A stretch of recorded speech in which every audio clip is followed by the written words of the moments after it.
Hello student, we have discuss in our last video. जैसे कि last video में Rahul sir ने आप लोगों को जो डायग्राम के बारे में बताया था, सिस्टर क्रोमेटिड्स और डॉटर क्रोमोसोम्स के डायग्राम के बारे में डिटेल से बताया था कि क्रोमोसोम्स जो होता है उनका डुप्लीकेशन होता है, जिसमें इंक्लूडिंग डीएनए का सिंथेसाइजेशन होता है। ये सेंट्रोमेयर में कन्वर्ट होते हैं, जिसमें दो सिस्टर क्रोमेटिड्स रहती है, मतलब एक पेयर में दो होती हैं। आगे चल करके इन सिस्टर क्रोमेटिड्स का सेपरेशन होता है तो दो सेंट्रोमेयर्स में कन्वर्ट होते हैं। फिर इसके बाद आपको न्यूक्लियस के फंक्शंस के बारे में बताया था कि न्यूक्लियस क्या काम करता है, मेटाबॉलिक एक्टिविटीज को कंट्रोल करता है। ओके, और सेल साइकिल को, जो डीएनए की सेल साइकिल है उसको रेगुलेट करता है। ओके, और हमारी जेनेटिक इंफॉर्मेशन को सेंड करता है एक पीढ़ी से दूसरी पीढ़ी में। चले आगे, आज के इस वीडियो में साइटोप्लाज्मा को कंटिन्यू करेंगे। तो वीडियो को आगे बढ़ाने से पहले I would like to say to all of 9th class student of English medium of Kuhu international senior secondary school Gangapur city, stay at home, safe at home. घर पे रहे, सुरक्षित रहे, साइंस को पढ़ते रहे। कोई भी डाउट है राहुल सर से पूछते रहे। साइटोप्लाज्मा के अंदर एक साइटोप्लाज्मा जो होता है वो जेली लाइक सब्सटेंस होता है, जो कि प्लाज्मा मेम्ब्रेन और न्यूक्लियर एनवेलप के बीच में भरा हुआ रहता है। ओके, तो देखिए यही राहुल सर ने लिखा है, द साइटोप्लाज्मा, हेडिंग डाल दी, the cytoplasma is the gel like substance between plasma membrane and nuclear envelope. Plasma membrane और न्यूक्लियर एनवेलप के बीच में एक जेली लाइक सब्सटेंस भरा हुआ रहता है। फुल स्टॉप के बाद लिखिएगा the inner, INNER, full stop के बाद लिखिएगा the inner granular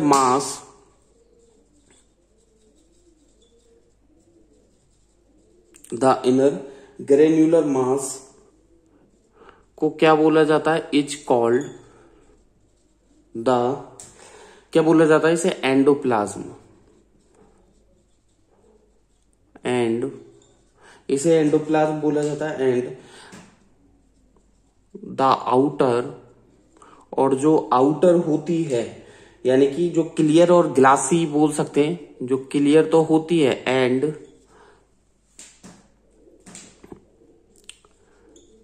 glassy layer.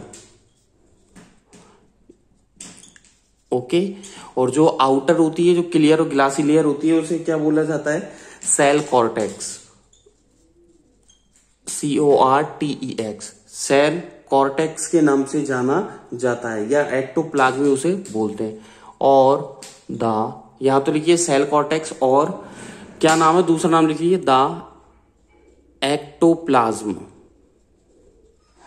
ECTOPLASM।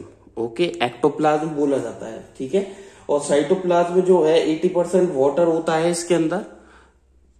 The cytoplasm is 80% water. Cytoplasm के अंदर कितना परसेंट वाटर होता है, 80% वाटर होता है, एंड जो कि यूजुअली क्लियर होता है, usually clear. Okay, full stop. चलें आगे।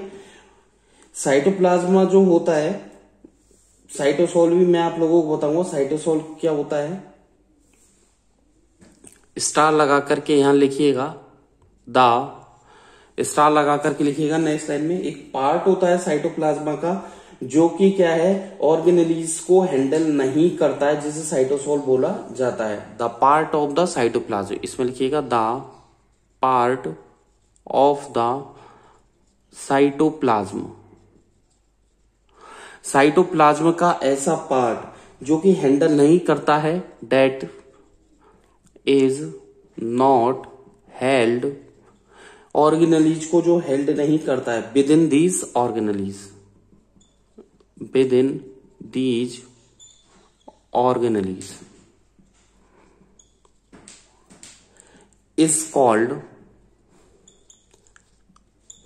साइटोसोल, CYTOSOL, जिसे साइटोसोल के नाम से जाना जाता है। मतलब साइटोसोल का ऐसा पार्ट है जो कि ऑर्गेनेलिज से कोई मतलब नहीं है, उसे ऑर्गेनेलिज से कोई छेड़खानी नहीं करता है और नहीं हेल्ड करता है, उन्हें साइटोसोल बोला जाता है। हेडिंग डालें साइटोसोल, और भी इसकी डिटेल में बताता हूं। साइटोसोल, हेडिंग डालें CYTOSOL। साइटोसोल क्या होता है, ये एक एक्वस ट्रांसुलेंट फ्लूइड होता है। It is an aqueous, it is an aqueous translucent, translucent, translucent fluid. तो क्या लिखा, it is an aqueous translucent fluid that makes up almost, जो कि क्या बनाता है, makes up almost 70% cell volume का कंटेन करता है, 70% of the cell volume, okay, 70% of the cell volume, ठीक है।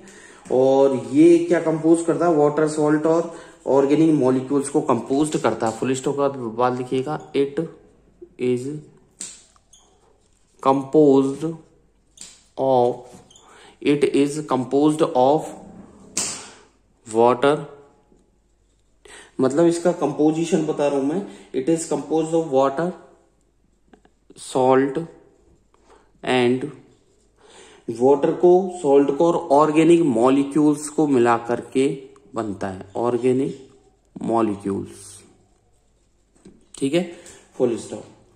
और जो मॉलिक्यूल्स होते हैं, जो अदर बोल सकते हैं लार्ज मॉलिक्यूल्स जैसे प्रोटीन, तो उन्हें कॉलोइडल सॉल्यूशन भी बोला जाता है, ठीक है। फुल स्टॉप बाद लिख सकते हैं, अदर लार्ज मॉलिक्यूल्स, लिखिएगा अदर लार्ज मॉलिक्यूल, जो अदर लार्ज मॉलिक्यूल्स होते हैं सच एज,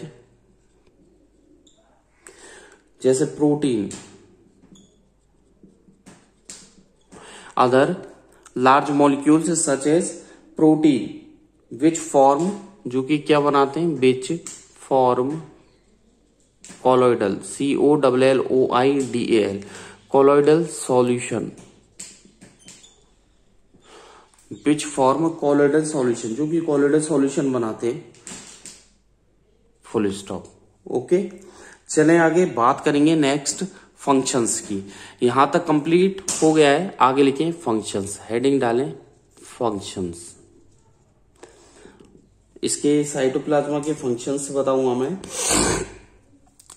फंक्शंस में तो ज्यादा तो कुछ नहीं है, बट साइटोप्लाज्म जो है वो अदर जैसे आयंस है, ऑर्गेनिक मॉलिक्यूल्स को क्या करता है, कंटेन करता है, जैसे अमीनो एसिड्स बोल सकते हैं, विटामिन बोल सकते हैं, शुगर बोल सकते हैं। दूसरी बात, लिविंग साइटोप्लाज्मा जो है ये एक मूवमेंट की स्टेट में रहता है हमेशा, लिविंग साइटोप्लाज्म जो है मूवमेंट की स्टेट में रहता है, ठीक है, और सेल की शेप के लिए भी ये जिम्मेदार होता है। दूसरी बात, साइटोप्लाज्म जो है वो सेलुलर एक्टिविटीज में ज्यादातर इन्वॉल्व रहता है। तो फर्स्ट पॉइंट लिखिएगा, इट इज, फर्स्ट पॉइंट लिखिएगा, it is with in the cytoplasm, it is with in the cytoplasm, it is within the cytoplasm that most cellular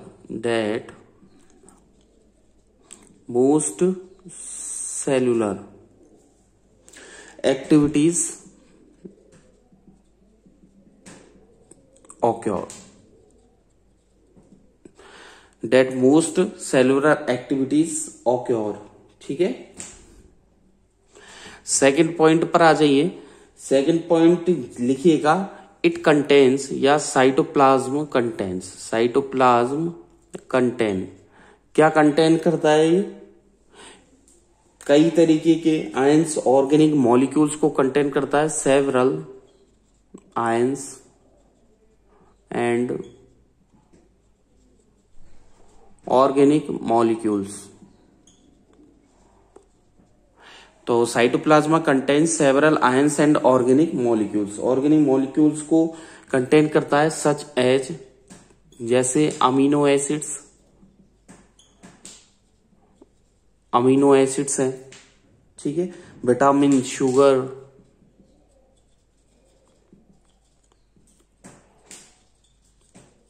etcetera, okay. तो कौन कौन से ऑर्गेनिक मॉलिक्यूल, जैसे अमीनो एसिड्स है, vitamin है, sugar है, ठीक है, इस तरीके के जो ऑर्गेनिक मॉलिक्यूल्स है उन्हें कंटेन करते हैं। थर्ड पॉइंट पर फोकस करेंगे कि जो लिविंग साइटोप्लाज्म है वो क्या रहता है, हमेशा मूवमेंट की स्टेट में रहता है। तो लिविंग साइटोप्लाज्म लिखिएगा, living cytoplasm.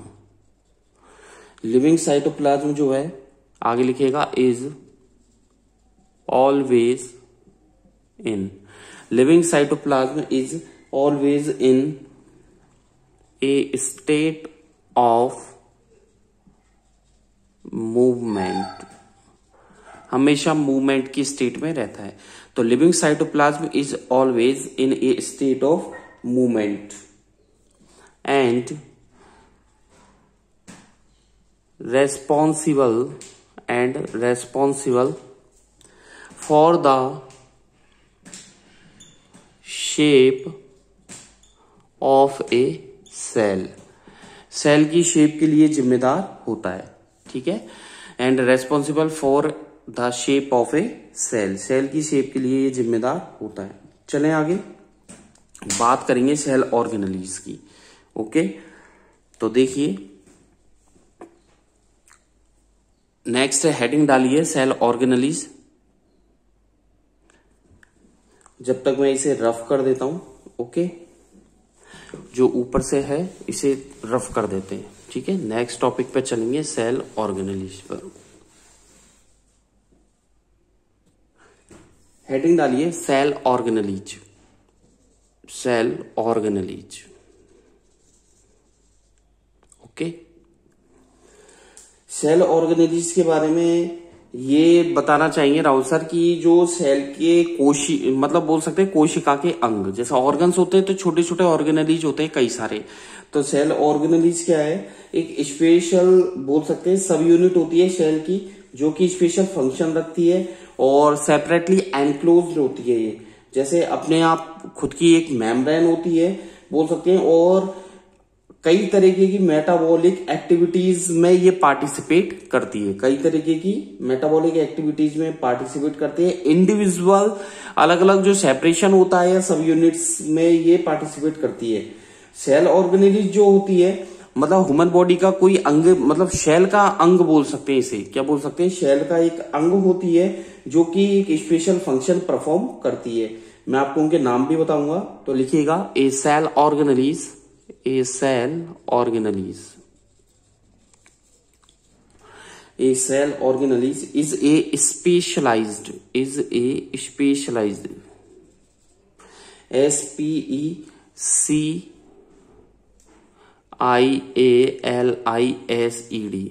cell organelles is a specialized subunit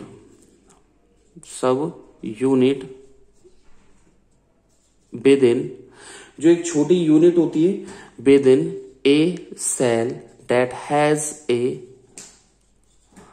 ठीक है, within a cell that has a specific function,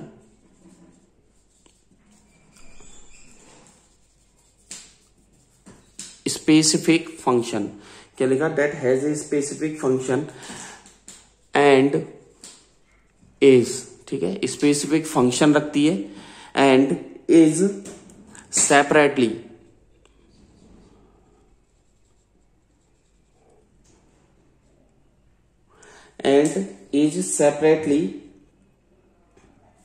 enclosed within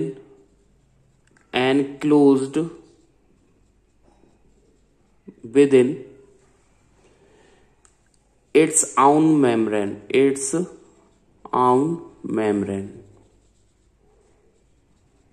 okay. इसकी अपनी खुद की मेम्ब्रेन होती है, ठीक है, within its own membrane. आगे लिखिएगा there are several, full stop का लिखिएगा कई सारी, there are several metabolic reactions होती है, बोल सकते हैं there are several metabolic activities,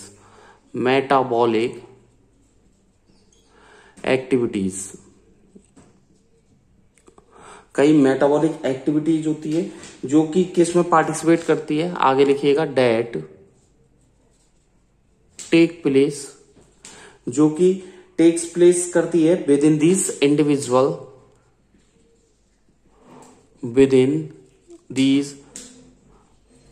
individual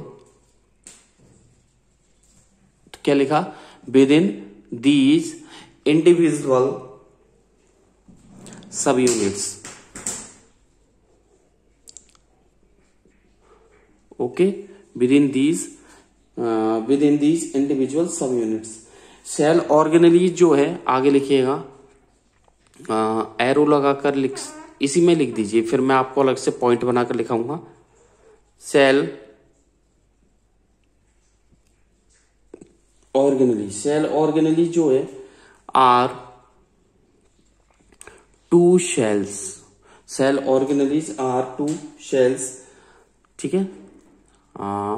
what an organ बोल सकते हैं कि छोटे छोटे जो ऑर्गन है वो is to human body. What an organ is to human body. ये जो छोटे छोटे ऑर्गन्स होते हैं क्या वो ह्यूमन बॉडी के हैं?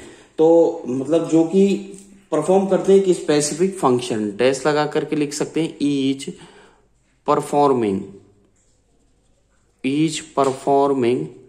जो कि हर एक जो फंक्शन परफॉर्म किया जाता है, ठीक है, ए specific function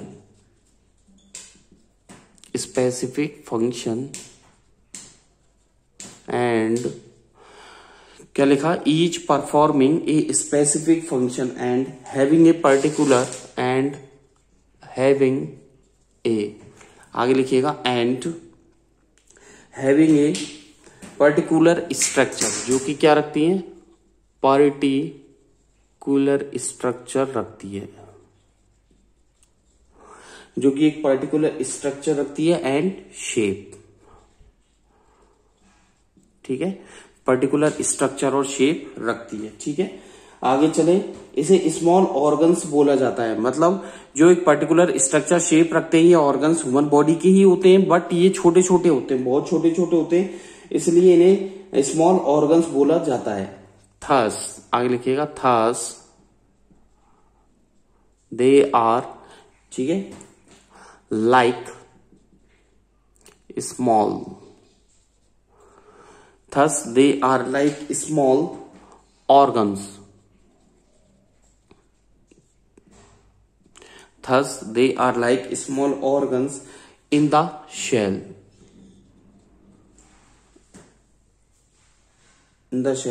that are loosely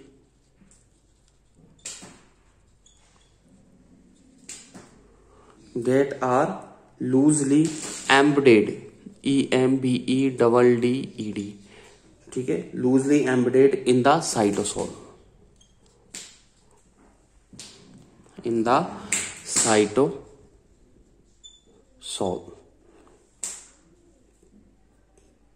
चलें। अब आपको इनके पार्ट्स के नाम बताया जाएगा नेक्स्ट वीडियो में। ओके, आज के वीडियो में बस इतना ही। Thank you, bye bye. घर पे रहे, सुरक्षित रहे, साइंस को पढ़ते रहे, कोई भी डाउट है राहुल सर से पूछते रहे। Thank you, bye bye. ठीक है, इनको होमवर्क में आप लोगों को करना ही है, पता ही है आप लोगों को, आप डे टू डे वीडियोस देखते हैं, होमवर्क में इन्हें करते हैं, ठीक है। और रेगुलर वीडियोस देखने, फिर और होमवर्क में day to day topic wise topic इन्हें करना है, ठीक है। कोई भी डाउट रह जाता है, फिर भी समझ में नहीं आता है, तो आप किसी वक्त राहुल सर से कांटेक्ट कर सकते हैं, ठीक है। इनके बाद सेल जो ऑर्गेनेलीज के बाद मैं आप लोगों को इनके पार्ट्स के नाम बताऊंगा। Endoplasmic reticulum, ribosome, Golgi apparatus, lysosome, mitochondria, plastid, chloroplast, vacuoles, ठीक है, पैरोक्सीसोम्स, ठीक है, न्यूक्लियस के बारे में बताया जाएगा। Thank you, bye bye.